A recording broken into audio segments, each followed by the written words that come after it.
ദൈവശക്തി വേണമോ? യേശുവിനെ വിശ്വസിച്ചാൽ മതി. ഹല്ലേലൂയ. നമ്മൾ പറയത്തില്ല പാസ്റ്ററെ ദൈവശക്തി കിട്ടാൻ വേണ്ടി കൈവച്ചൊന്ന് പ്രാർത്ഥിക്ക്. ഒരു കൈവെപ്പും വേണ്ടാതെ നീ യേശുവിനെ വിശ്വസിച്ചാൽ മതി. വിശ്വസിക്ക, ദൈവശക്തി ഇറങ്ങും. ഇന്ന് പാൽക്കാലം വിശ്വസിക്കുന്നുണ്ടോ? നിന്റെ മിനിസ്ട്രിയെ കർത്താവ് വളർത്താൻ പോകുന്നു. നിന്റെ ബിസിനസിനെ കർത്താവ് ഉയർത്താൻ പോകുന്നു. ഈ വന ശബ്ദകരത്തെ അത് വിശ്വസിക്കുന്നവർ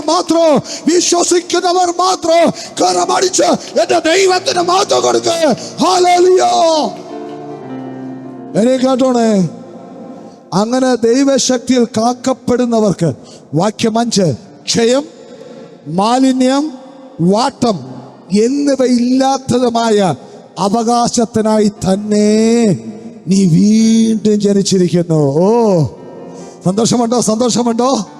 അപ്പോൾ ദൈവശക്തിയിൽ കാക്കപ്പെടുന്ന നിനക്ക് വേണ്ടി സ്വർഗത്തൊരുക്കി വച്ചിരിക്കുന്ന വാട്ടവും മാലിന്യവും ക്ഷയവും ഇല്ലാത്ത ഒരവകാശത്തിനായി തന്നെ നിന്നെ വീണ്ടും ജനിപ്പിച്ചിരിക്കുന്നു.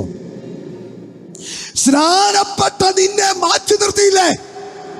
നിന്റെ അപ്പനും അമ്മയെ മാറ്റി നിർത്തിയില്ലേ? സമുദായം മാറ്റി നിർത്തിയില്ലേ? അവര് ചോദിച്ചില്ലേ കലക്കവെള്ളത്തിൽ ചാടിയിട്ട് എന്ത് കിട്ടിയെന്ന്? ദൈവത്തിന്റെ തിരുവചനം പറയുന്നു, കലക്കവെള്ളത്തിൽ ചാടിയ നിനക്ക് വാട്ടവും മാലിന്യവും ക്ഷയവുമില്ലാത്ത ഒരു അവകാശത്തിന്റെ അവകാശിയായി സ്നാനത്തിൽ കൂടെ ദൈവത്തിന്റെ മാനിച്ചു കുഞ്ഞ്. സന്തോഷമുണ്ടോ? ഇന്ന് ചിലർക്ക് സ്നാനപ്പെട്ടവരാണെന്ന് 10 വർഷം മുമ്പിൽ പറയാൻ അങ്ങ് വിഷമമാണ്. ഇന്ന് മുതൽ തൻ്റെ ഇടത്തോട്ട് പറയണം, യെസ്, ഞാൻ സ്നാനപ്പെട്ടവളാണ്. കാരണം എന്താണെന്നറിയാമോ? നിന്റെ അപ്പനും അമ്മയ്ക്കും നിന്റെ സമുദായത്തിനും തരാൻ പറ്റാത്ത ഒരു വലിയ സമ്പാദ്യം സ്വർഗത്ത് മനസ്സിലായെങ്കിൽ മാത്രമേ കരമടിക്കാവൂ കേട്ടോ. ഞാൻ എന്തിനാ പഞ്ച് ചെയ്ത് പറയുന്നതെന്നറിയാമോ? മനസ്സിലായവരും മാത്രം. കാരണം വിശ്വസിക്കുന്നവർ കൂടെ വ്യാപരിക്കുന്ന ദൈവിക ശക്തി.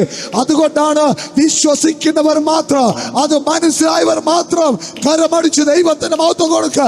വിശ്വസിക്കുന്ന നിന്നെ വാരിപ്പിടിക്കുന്ന, നിന്നെ കെട്ടിപ്പിടിക്കുന്ന, നിന്നെ ചുറ്റിക്കയറുന്ന ഒരു ആത്മീക ശക്തി, അത് നിന്റെ ഉച്ച മുതൽ ഉള്ളകാലം വരെ വെളിപ്പെടുന്ന കാലം. യെസ്, കരമടിച്ച് എന്റെ ദൈവത്തിന് മഹത്വം കൊടുക്കുക.